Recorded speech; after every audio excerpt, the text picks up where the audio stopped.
Bienvenidos a este programa en donde seguiremos descubriendo la otra cara de la moneda nunca antes vista de los políticos junto a Jerry. ¡Comenzamos! ¿Qué tal, amigos? Espero que se encuentren muy bien. Bienvenidos a otro podcast de Voces de la Nación de la revista La Nación. Yo soy Jerry y el día de hoy tenemos a una invitada muy especial. Noemí Luna es secretaria general del PAN. Diputada y secretaria, ¿cómo estás? Muy contenta, Jerry, de volver a estar en La Nación. De verdad, reconozco el trabajo que por décadas han hecho como órgano de difusión del partido y ahora muy modernizados con este podcast. De verdad, gracias por invitarme nuevamente. No, al contrario, muchas gracias, diputada. Te comento que hace un par de meses estuvimos en el marco de nuestro 82 aniversario, que también nos mandaste un mensaje por ahí y bueno, el día de hoy estamos muy contentos de poder recibirte aquí como secretaria general del partido. ¿Cómo te sientes con este nombramiento, diputada? Mira, yo no me canso de decir que es un sueño que ni siquiera soñé. La verdad es que si alguien me hubiera dicho hace algunos años que yo iba a ser la secretaria general del Comité Ejecutivo Nacional del PAN, tal vez ni siquiera lo hubiera creído. Yo amo al PAN, de verdad el PAN me ha dado prácticamente todo, hasta digo entre broma, pero es la realidad hasta mi familia, porque me enamoré de mi esposo por el trabajo partidista, pero ahora esta responsabilidad me emociona mucho por dos cosas. La primera, por la confianza del jefe Marco Cortés, que de verdad valoro, y la segunda, porque entiendo que llego a ser secretaria en un momento muy complejo de la historia, pero al mismo tiempo con mucha oportunidad de hacer. Yo estoy convencida que en el proceso del 2024 vamos a tener como resultado a la primer mujer panista en la presidenta de la República y coadyuvar a eso en esta responsabilidad de verdad me emociona. Diputada, ya nos había contado un poquito esta Ceci en su podcast de qué se trata la secretaría, pero ¿cuál es tu visión en este cargo dentro del CEN? ¿Cuáles son tus funciones para los que nos ven en este episodio y no nos habían visto antes? Y ¿cómo ha sido estas primeras semanas en este cargo?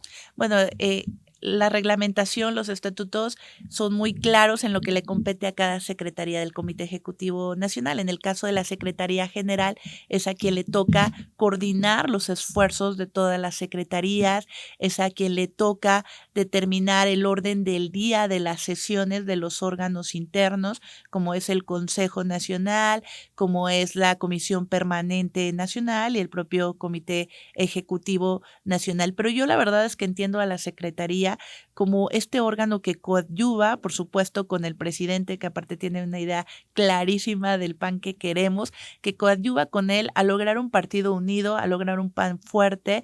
He estado feliz porque en estos pocos días ya he estado en algunos estados, como el caso de Tamaulipas, y el que vayas y les platiques cuál es la visión de darle importancia a cada comité directivo municipal, de que realmente tomemos en cuenta la opinión de los panistas, de verdad emociona. Y luego yo les digo, es que yo vengo de un municipio donde una elección se gana con 800 votos. Sí. Vengo de un estado que representa ni siquiera el 1% del padrón electoral del país. Y lo menciono porque esto es hacer entender que no se trata de cuotas, que no se trata de grupos, que se trata de méritos, que se trata de esfuerzo y que respetuosos de nuestra doctrina humanista, pues somos subsidiarios, es decir, el CEN solo interviene cuando es necesario en los comités directivos estatales y en ese mismo sentido, pues también le damos la importancia que merece todos los panistas. Y la verdad, algo que valoro muchísimo de Marco y que es un ejemplo y que seguiré como secretaria general es esa cercanía que tiene con los militantes. O sea, es un presidente que si le escribe un militante de un municipio pequeñito, le va a contestar. Y eso permite pues que haya camaradería, que haya buen ánimo al interior de nuestro partido. Claro, totalmente. Noemí, fuiste presidenta de la Cámara y ahora eres secretaria del CEN. Este año ha sido de mucho trabajo, ¿no? ¿Cómo tomas tú esta carga de trabajo? Pero la carga de trabajo es bastante, ¿no? Ha sido un año de muchas sorpresas. Yo no me imaginé que fuera algún día vicepresidenta de la Cámara, que después el presidente pidiera licencia y me tocara asumir las funciones de presidenta, que estuviera aquí en la Secretaría General. Pero fíjate que hay un dicho que mi mamá toda la vida me decía cuando era chiquita: a quien Dios más le da, Dios más le exige. Claro. Es decir, entre mayor sea la responsabilidad del cargo, pues también son más las tareas y es más la generosidad que debes de tener. Entonces yo de verdad lo asumo con un inmenso honor y aparte entendiendo que traemos un legado histórico en las espaldas. O sea, que no podemos fallarle a esas generaciones que desde 1939 han trabajado desde el PAN por democratizar a México, porque existan libertades, porque como nuestro eslogan lo dice, haya una patria más ordenada y generosa. Claro. Entonces, pues de verdad es una labor inmensa y me emociona muchísimo. De verdad, cuando entraba a la Cámara y me tocaba presidir, estar enfrente del tintero, casi lloro. O sea, cada que me tocaba estar ahí era como, qué emoción, Sí. porque me tocó conocer la Cámara como estudiante de ciencias políticas y ver a quien estaba presidiendo era como, wow. Sí. Y lo mismo le digo a Marco, yo nunca soñé entrar al CEN siendo secretaria general. La primera vez que entré al CEN entré con miedo de, este es el CEN, ¿no? Entonces, pues de verdad me emociona y ante esa emoción, pues también entiendo que hay una responsabilidad mayor. Claro, tú eres el vivo ejemplo de que se puede llegar hasta donde quieras. Pues, como nos comentabas la vez pasada, tu familia, no estaba como muy de acuerdo que entraras a política, mi familia tampoco, pero aquí estamos y aquí estás como secretaria y muchas felicidades. Aquí en el equipo de la revista nos da mucho gusto que te podamos tener hoy como secretaria. Ahora sí que parafraseando un poco a lo que decía Carlos Castillo Peraza, pues yo no soy panista de invernadero. O sea, literal vengo de hacer partido desde la calle y por eso Claro. creo que es un ejemplo. Y otra cosa que me gustaría resaltar, Jerry, Sí. el PAN cree en los jóvenes. O sea, eso les Totalmente. decía en Tamaulipas. A ver, yo estoy a punto de tener 40 años, no me considero joven, pero para el cargo que en este momento tengo, sí lo soy. O sea, sí somos una nueva generación que no viene a reemplazar otra generación, sino viene a entrelazar esa experiencia que tienen los que ya han estado en cargos de decisiones con el ánimo que traemos los que llegamos. Y eso es parte de la riqueza de nuestro partido. Y también el tiempo lo apremia, ¿no? El tiempo este tiempo en el que vivimos, en el que se están dando muchísimos cambios, entonces tenemos que tener esa visión de un nuevo país y de construirlo con todo lo que está saliendo, con la inteligencia artificial, con el blockchain, con Totalmente. con todo esto, ¿no? Hacer política con otras formas. De Así verdad es. creo que los ciudadanos están cansadísimos del político que se siente superior por ser político, que llega así con el carga portafolio al lado. O sea, Sí. la verdad es que, y fíjate que me emocionó oír a Xóchitl aquí, Ah, sí, claro. que Sí. decía eso. A ver, pues al final del día, los políticos somos tan ciudadanos como los que no deciden participar tan directamente en el ámbito público. Y en ese sentido, pues también los políticos tenemos miedo de lo que le está sucediendo al país en tema de inseguridad. A mí me da pavor que mis hijos que viven en Zacatecas salgan en un mal momento y Claro. puedan estar ahí ante un episodio violento. Pero al entender que también somos ciudadanos, pues tampoco debemos ser ciudadanos de primera. Es decir, no tenemos que tener privilegios que el resto de los ciudadanos no tienen. Claro, es lo que yo le digo cada que puedo a mis amigos, ¿no? O sea, cualquiera puede ser un político o si no quiere estar dentro de la política, porque también es como mucho tiempo y mucho esfuerzo y tener como pues todas estas ganas de estar dentro de, pues al menos tienes que estar enterado y saber por qué están pasando las cosas, ¿no? Mira, yo siempre, y creo que lo dije cuando me hicieron favor de invitarme ya aquí, pero yo siempre pongo un ejemplo muy, muy sencillo. Si el foco del pasillo de tu casa se funde Ujú. y pasas y reniegas todos los días de por qué mi papá no lo cambia, por qué mi mamá no lo cambia, por qué nadie hace algo, pues va a seguir fundido. O sea, mejor súbete a una escalera y cámbialo tú. O sea, lo mismo pasa. No te gusta cómo están sucediendo las cosas en el país, involúcrate. No te gusta cómo están sucediendo las cosas en el partido, involúcrate. Y esto lo digo a razón de que luego también tenemos militantes hipercríticos, Claro. pero que a la hora de la acción no están. Pero también tenemos una militancia con muchas ganas y que estoy segura que va a estar ahí en el 2024. Y reitero que a mí me da de verdad muchísima, pero muchísima emoción que seamos el partido que va a darle a México la primer presidenta de la República. O sea, eso habla de un cambio de época, eso habla de romper paradigmas y una mujer como Xóchitl aparte. O sea, literal, fruto del esfuerzo de su trabajo. Cuando vemos las tres opciones que hay, aunque no fuera panista, sí. O sea, porque aparte soy panista por convicción, creo en los proyectos más allá de las personas, pero aunque no fuera panista, aunque no estuviera enamorada del humanismo político, votaría por Xóchitl. Y votaría por Xóchitl porque en Claudia veo a una mujer que aparte que representa la corrupción, que aparte que representa la continuidad de este mal gobierno que ha llevado al país a la desesperación, porque eso es lo que vivimos. Claro. Aparte de eso, pues veo una mujer fría, una mujer que pareciera que está robotizada, no sé ni siquiera cómo describirla. Y con Samuel, de verdad, qué pena que alguien que se atreve a pasarse un mes de vacaciones y lo publica todos los días mientras en su estado no hay agua, mientras en su estado los servicios no funcionan, se atreva a aspirar a ser presidente de la República. Y lo peor del caso con Samuel, y lo digo con mucha transparencia, es que use a porque eso es use a su esposa y el carisma que tiene en redes sociales para desde un proyecto inmensamente frívolo tratar de gobernar a un país que lo que menos necesita en este momento es frivolidad. En este momento lo que México necesita es alguien que entienda realmente los problemas que tenemos, pero que sepa cómo solucionarlos. Y ese es Xóchitl, porque lo ha vivido en carne propia, o sea, porque Xóchitl sabe lo que es vivir en pobreza, porque Xóchitl sabe lo que es vivir de discriminación, porque Xóchitl sabe lo que es aspirar y triunfar, y eso es lo que ojalá podamos darle a todas las generaciones que vienen. O sea, esa esperanza de se puede soñar y se puede triunfar. Claro, y esa es la siguiente pregunta que te iba a decir. ¿Por qué es tan importante esta lucha que está haciendo Xóchitl? Tú ya lo mencionaste, Claudia representa todas las cosas que se han estado haciendo mal en este sexenio. Entonces, creo que esa es la relevancia que tiene Xóchitl, ¿no? Pero aparte hay algo más allá todavía. Cuando los panistas decíamos en el 2018 que Andrés Manuel era un peligro para México, no nos equivocamos. O sea, resultó un peligro para México, porque sus caprichos, porque su forma de gobernar siendo tan intolerante, no entendiendo la pluralidad de ideas del país, ha ocasionado que México esté sumido en crisis de inseguridad. Vivimos con miedo, Jerry.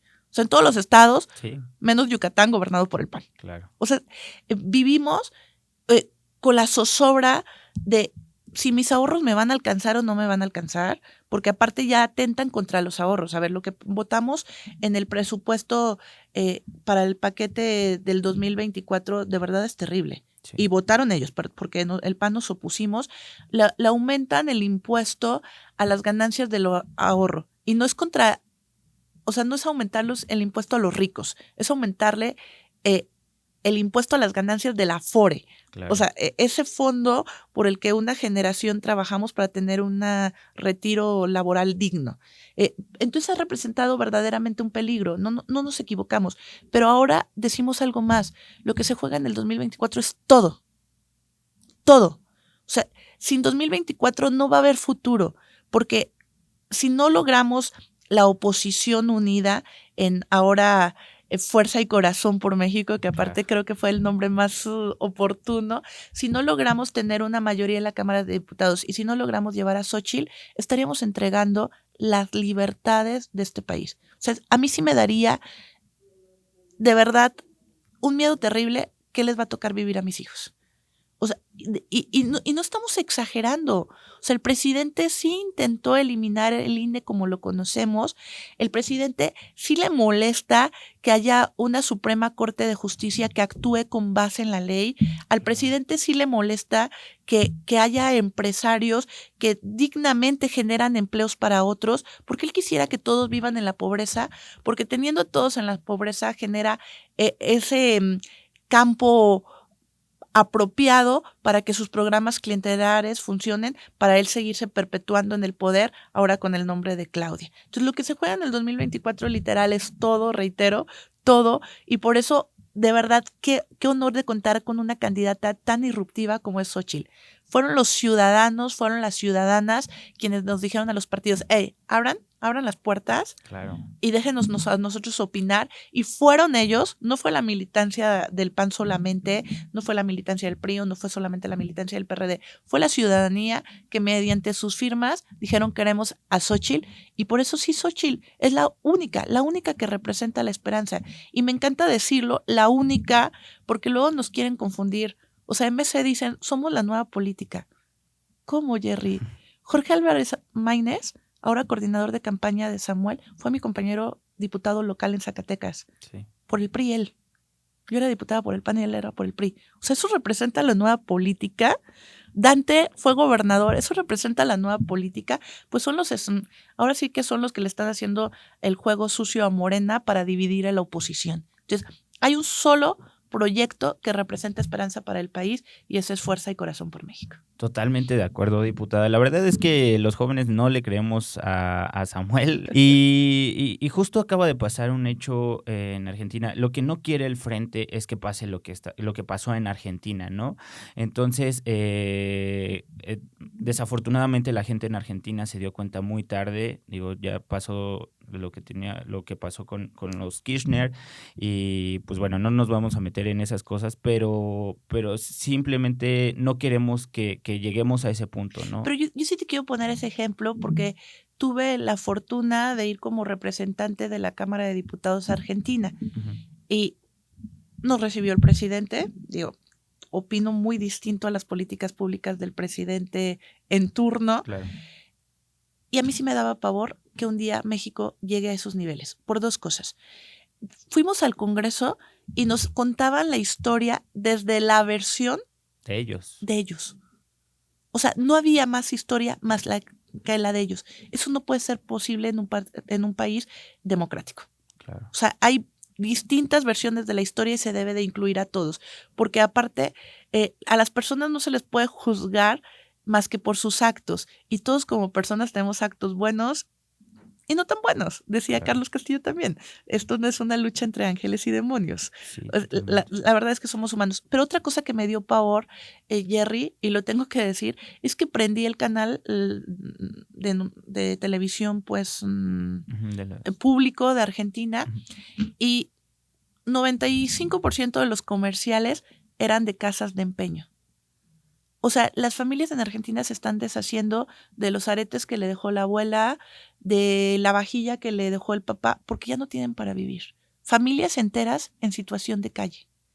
Y ese es el resultado de una política populista como la de Andrés Manuel López Obrador, que no ataca el problema. O sea, Andrés Manuel con sus programas clientelares no disminuye la pobreza, la sigue generando.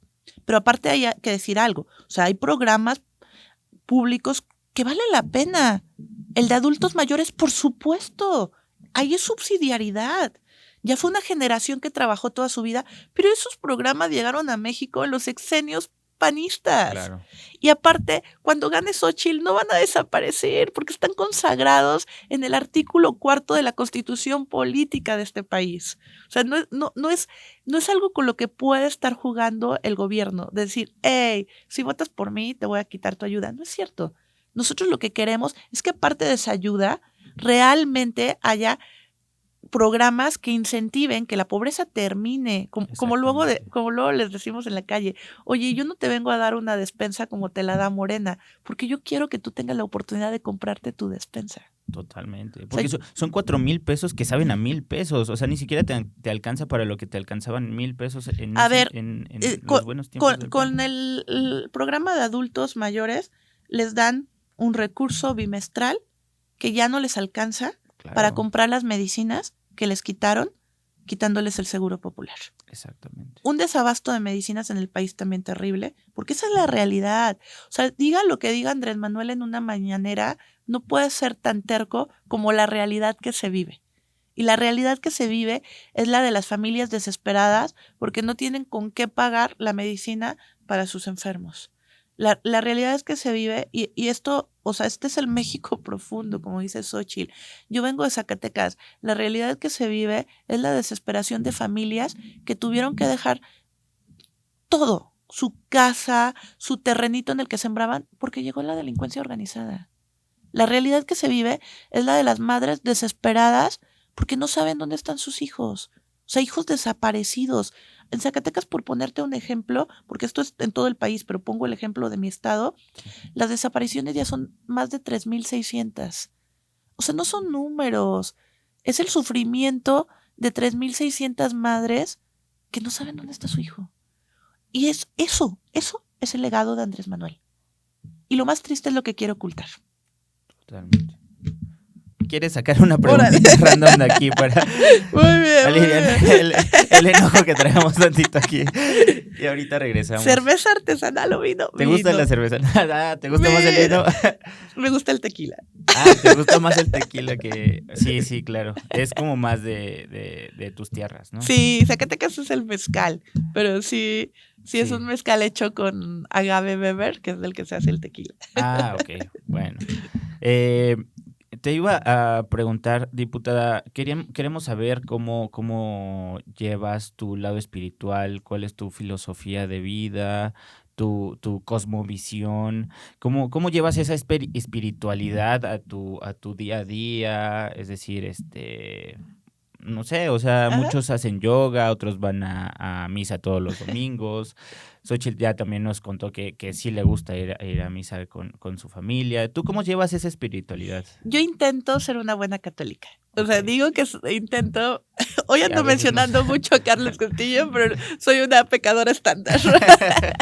Pero la verdad es que creo en la doctrina de la iglesia, creo en el catolicismo, y en ese sentido sí intento ir todos los domingos a misa, intento estar confesada, intento comulgar, intento agradecerle a Dios absolutamente todos los días, porque aparte, de verdad yo me siento hiper apapachada por Dios, y eso se lo agradezco, pues más allá de pedirle, agradezco lo que sí tengo, y tengo la enorme responsabilidad junto con mi esposo, pues de educar a 2 niños en un contexto muy complejo.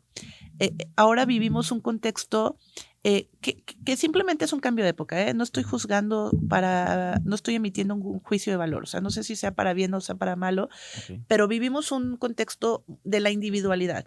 O sea, siento que hay una generación que exige derechos, pero a la par de la exigencia de derechos no entiende que un derecho lleva una obligación. Totalmente. Y que es esto como de todo me lo merezco, todo es fácil, Pero no doy nada. pero no doy nada. Exacto. O veo a mis hijos que ellos no crecieron teniéndote que aguantar en el canal 5 a ver a qué hora salía la caricatura que tú querías. Ellos crecieron en el iPad y quieren en ese momento ver lo que quieren ver. Sí.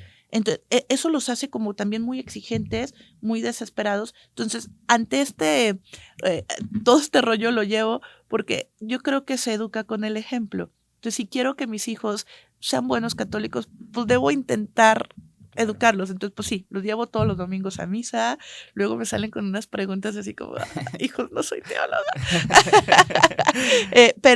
Y algo que me enseñó un buen amigo ya adulto mayor, y que le valoro mucho, un día me dijo, oye, diputada, ¿a dónde vas? O sea, ¿cuál es tu siguiente paso en tu carrera? Que honestamente no lo sé. O sea, no soy alguien que se planee lo que sigue, porque yo creo que cuando tu objetivo se vuelve ya una obsesión, se vuelve tu perdición. Y en política todo cambia día a día. Y me contestó y se lo agradezco. Me dijo, mi único consejo que te voy a dar es despiértate todos los días temprano y trabaja con mucho amor. Y las cosas se van a ir dando por añadidura. Entonces esa es parte también de mi filosofía de vida, Jerry. Claro. Amar lo que hago, que aparte de verdad, digo, no hay mejor regalo que trabajar en el PAN, porque yo amo al PAN. Claro. Como decía Diego Fernández de Ceballos, una institución que tiene más acreedores que deudores está quebrada. Claro. Entonces, también como panistas debemos entender si somos acreedores o nos sentimos acreedores o deudores del partido. Y por supuesto que yo me siento hiperdeudora del partido. El PAN me ha dado mucho. Entonces, trabajar para el PAN, trabajar para México desde la Cámara de Diputados, para mí, lejos de ser una carga, es un honor y pues lo hago con muchísimo amor, con muchísima pasión. Intento nunca faltar a sesión. Incluso creo que nunca he faltado a sesión, porque aparte... para eso te Sí, votaron, para eso te claro. pagan. Entonces, pues me encanta, de verdad, esa es mi filosofía y creyendo en que hay un más allá y que tus hechos serán juzgados. Pues, insisto, nunca eres perfecto, pero trato de cumplir con la doctrina de la iglesia. Qué padre. Oye, justo ahorita tocaste un tema que quería abordar, que es la familia. La individualidad en estos tiempos, y creo que sí se lo he preguntado a varias personas, estamos tan inmersos en la individualidad que convivir con más personas, con una pareja, se ha vuelto muy difícil, ¿no? Por eso el aumento de divorcios, por eso el aumento de críticas, de falta de tolerancia. Creo que sí tenemos que aprender a convivir más, ¿no? En esta época. Mira, yo estoy convencida, como decía Maquillo, que la familia es la escuela del amor, Totalmente. donde se encuentran los desiguales y donde aprendes a tolerar. Santiago no soporta a Fernando y tiene que aprender a convivir con Claro. Fernando porque es su hermano, Claro. y tiene que aprender a compartir con él, y eso te permite entender que así va a ser la sociedad, que a lo mejor vas a llegar a un trabajo en el que no soportas a tu compañero, pero hay normas de convivencia Claro. y que tienes que convivir y que tienes que acatar esas normas para generar pues un buen equipo. Pero coincido contigo, sí se vive una época en donde pareciera que todo es nada más como estoy bien yo. Sí. Y yo no juzgo, porque aparte creo que esa idea de que las mujeres tenemos que ser mamá fuerzas también es errónea. O sea, yo no juzgo a quien decide no ser mamá. Pero creo que sí hay una generación como que le da miedo el ser papás o ser mamá por un tema también un tanto de egoísmo. Porque cuando llegan los hijos, O sea, te quitan tu por individualidad. supuesto. O sea, ahí aprendes a ser generoso en todo el sentido de la palabra. Entonces, yo creo mucho pues en la familia como la cédula básica de la sociedad, como la escuela del amor, como la escuela de tolerancia. Y creo mucho pues que si sigues fortaleciendo las familias tienes una sociedad mejor. O sea, también cuando los papás se llevan bien, los hijos les va mejor en la escuela. Cuando a un niño le va mejor en la escuela, tienes una sociedad mejor en un futuro. Entonces, creo que es parte también de una esencia del partido que no debemos de perder.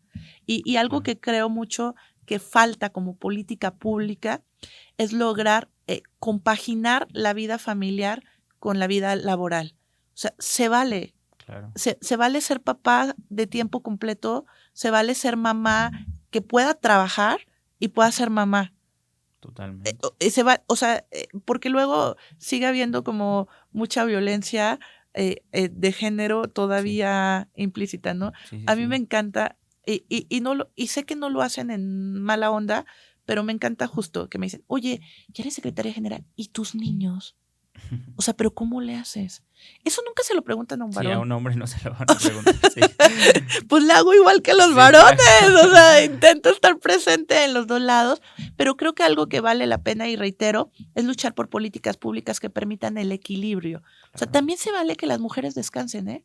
Totalmente. Porque luego a las mujeres les toca la doble o la triple carga de trabajo, y es algo que está en deuda el país. No tenemos un sistema de cuidados que garantice pues que haya sistema de cuidados. O sea, es a la mujer a la que le toca, en la mayoría de los casos, cuidar al abuelito enfermo, Sí. cuidar a los hijos y aparte trabajar. Entonces, de verdad es a quien se le carga más. Y habría que cambiarlo, pues. Y en eso fuimos muy eficaces los gobiernos panistas. O sea, nosotros sí pensamos en las estancias infantiles. Por ejemplo. Nosotros sí pensamos en programas como Prospera, que permitían, sí, había el apoyo, pero al mismo tiempo había esta onda subsidiaria de, ok, te doy el apoyo siempre y cuando cumplas con estos requisitos de que tus hijos vayan a una consulta médica, lleven estos. Eso es lo que se ha perdido, Jerry. Claro. Y justo, yo no me canso de decir que yo amo al PAN, pero lo que me abrió los ojos para ser panista es cuando conocí la palabra subsidiariedad. O sea, que es tan antagónico, tan contrario al paternalismo que ahora hace Andrés Manuel. Totalmente. Diputada, ahorita citabas al Maquío y a mí me gusta mucho una frase del Maquío y quiero saber qué piensas de ella. Y más ahorita en los tiempos electorales, creo que queda mucho. La frase dice, lo importante no es cambiar de amo, sino dejar de ser perros. Totalmente. O sea, y a eso es cuando voy que hubo un desencanto de la sociedad en general, de la política tradicional, que permitieron que llegara un movimiento que fue peor. Sí. O sea, yo no concibo, pues, que hay morenistas apasionados que es, no me importa estar peor, pero se trata de que tú estés más mal. Sí. O sea, pero seguimos estando sometidos. O sea, y eso es terrible. O sea, el cambio verdadero es cuando hay un proyecto, insisto, más allá de las personas. Y esa es la fortuna que como partido tenemos. Nosotros tenemos una brújula que nos dirige, que eso es nuestra doctrina. Y que de eso carecen todos los demás partidos. Y qué bueno que lo sacas a colación. Y perdón que hable tanto de MC, no es por darle más importancia de la que tienen, pero me choca la hipocresía política. O sea, ¿cuál cambio representan cuando son las mismas caras del pasado? ¿Cuál cambio representan cuando en Monterrey, en Nuevo León, las cosas están terribles? Claro. Pero lo que publican es mercadotecnia pura. Claro. Y mira, hay un exgobernador panista que que él adoptó, o sea, literal adoptó de la casa cuna, de la casa hogar del gobierno, adoptó niños y no lo publicó. Claro. O sea, esa es la hipocresía de movimiento ciudadano y qué bueno que dices, o sea, pues si no se trata de cambiar la cara, Exacto. se trata de verdad cambiar la realidad de las familias. Ellos no lo han logrado. Hay municipios de Jalisco que viven la misma realidad que Zacatecas con Morena. O sea, que están dominados por el crimen organizado, que da pavor salir, que ves los convoys de gente armada a la luz del día. Claro.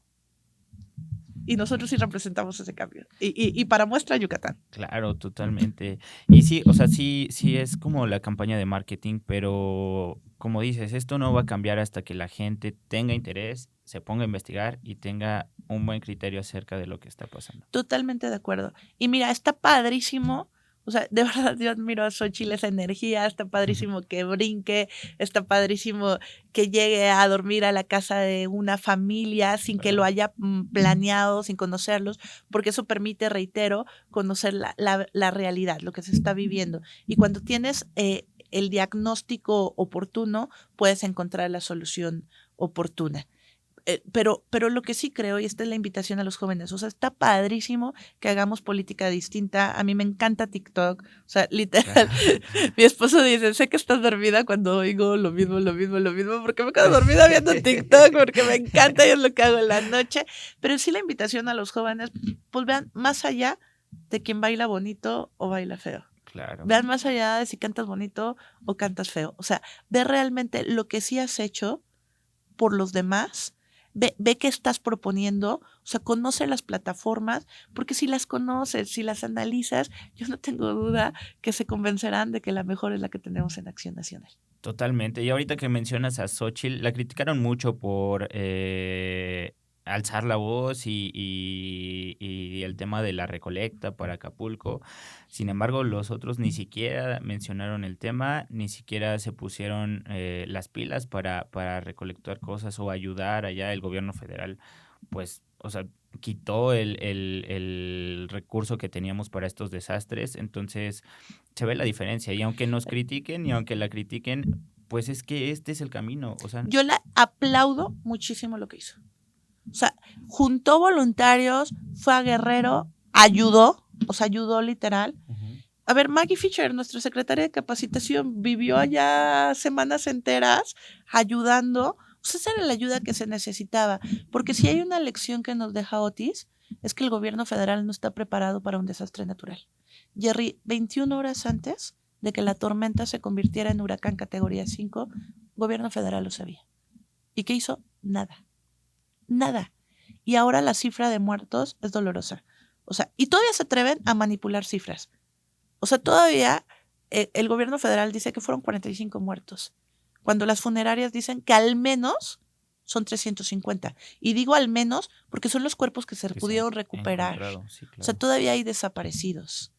Me contaba una, ni siquiera es mi conocida, ni siquiera es mi amiga, o sea, una mujer que terminamos siendo compañeras de vuelo, zacatecana, pero ella estaba en Guerrero, en Acapulco, porque había una convención minera. Y me decía, no suspendieron la convención. O sea, nos tenían en la fiesta después de las conferencias. Si yo estaba sentada cuando el cristal de atrás de mí tronó. ¿Cómo crees? Y como película de terror. Como película de terror, porque nunca hubo la intervención oportuna de gobierno para ayudar en el momento. Y ya, la emergencia se fue, pero la necesidad no se ha ido. Y no concibo que después de el primer día dijeron que había emergencia en 47 municipios y de plumazo al día siguiente borraron y nomás dejaron 2. Nomás dejaron Acapulco y otro municipio. O sea, eso es inconcebible. Claro. Y como diputados federales del PAN fuimos junto con Xóchitl, porque ella propuso cuestiones muy, muy concretas de qué hacer. Y fuimos y pedimos recurso en el presupuesto de egresos de la federación. No lo aprobaron. Para variar, no nos oyeron. Y como tú dices también correctamente, el Fonden, un fondo que funcionaba como fideicomiso que permitía que el gobierno federal, cuando el estado o el municipio ante una emergencia de esta naturaleza, pues ante un desastre natural, no podía hacerse cargo, que permitía con reglas claras, transparentes, permitía que el gobierno le inyectara recursos, desaparece como lo conocíamos. Si bien el Fonden no desaparece, sí le quitan las reglas de operación y lo dejan a discrecionalidad del gobierno. No tienen ese recurso, ya se lo gastaron, porque no nos han podido decir a dónde fue a parar la lana que había en los fideicomisos que ellos desaparecieron. Exactamente, y justo los fideicomisos. La otra vez estábamos en una entrevista y nos contaban que todos estos fideicomisos van a entrar al siguiente año al presupuesto, pero no en el presupuesto que está destinado a cosas específicas. Ellos se los pueden gastar como ellos quieran. Entonces, una de las miras para este presupuesto es que se lo gasten en las campañas. Es un presupuesto discrecional, es un presupuesto poco transparente, es un presupuesto a modo para gastárselo, es corrupción pura. Total. Y eso, lamentablemente, que genera desesperanza, porque ellos viajaron con la bandera de anticorrupción siendo 1000 veces más corruptos. Y hay algo que me encanta, y te lo digo porque luego me da... Digo, ¿cómo hacerles entender a los ciudadanos? Cuando nosotros salimos y decimos, en el paquete de egresos, propiamente no en el de egresos, perdón, en el proyecto económico del 2024, en la ley de ingresos, aprobaron, Morena, PT y Verde, aprobaron la deuda más grande que se ha aprobado en los últimos 30 años. 1.9 billones de pesos aprobaron esa deuda. Y reitero, la deuda por sí sola no es mala. El problema es que es una deuda para que la usen en campaña. Claro. Pero bueno, cuando nosotros decimos esto así públicamente y cuando yo hago TikTok sí le digo, es la deuda más grande, no falta así como los que me dicen, ¿y el Fobaproa? Cuando el Fobaproa yo tenía 10 años, Jerry. Marco Cortés, ¿qué te gusta? ¿14? ¿15 años? Nacho Mier, que ahora es el coordinador de Morena, era diputado federal. Y votó el Fobaproa. Claro. O sea, qué impresionante que hablen todo el tiempo del pasado cuando ellos son el pasado. Ellos. O sea, Bartlett, Nacho Mier, Ricardo Monreal, ellos eran funcionarios públicos del pasado. Y eso es a lo que me refiero, que eso es lo que los jóvenes deben de analizar, porque ahí vemos una generación que no vivimos el terror de ese pasado. Claro. que ahora, lamentablemente, son el presente en el gobierno morenista. Totalmente. Secretaria, pues bueno, nos están viendo y escuchando en todas las redes sociales, en Spotify, ya sabes, en YouTube, en Facebook, en Twitter y en Instagram. Algo que desees agregar, secretaria, nos da mucho gusto que hayas regresado con nosotros. Jerry, agradecerte a ti y en tu nombre a todos los que trabajan en La Nación. La verdad es que cuando fue justamente su aniversario, yo decía que qué orgullo tener la revista más longeva del país, pero más actualizada, porque siempre se han ido adaptando a los tiempos, y invitarlos a que participen. De verdad, el 2024 para los panistas debe ser la lucha.